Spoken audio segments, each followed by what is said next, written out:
Ogene Arusi Igba. Arusi wee eze aka igbudu. Asa m ije ohere a wee gwa unu. Gwa ụmụ ụwa.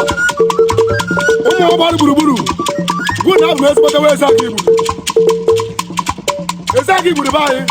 Adịghị m ajọ ihe. Nwasị ibido mebe ajọ ihe.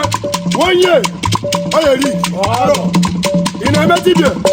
Igbuo mmadụ bido gbuo mmadụ wee gwebe ọgwụ. Onye aka gbara gị. Ọrụ gị na-esi ihe ọjọọ dị iche iche ebi na ya na-emebi ya na na-eze aka igbudu. Ọrụ gị ya aka, ọrụ gị ya kas, ọrụ gị ya kas, a na-ahịa ejide gị. Maka na ume eze gị, adịghị ejiwa na aga. Anyị na-eme omenala na-emechi omenala ike. Asa m ije were awe bụ na omenala dị iche, ịtụgharị isi dị iche. Ekelekwa m unu.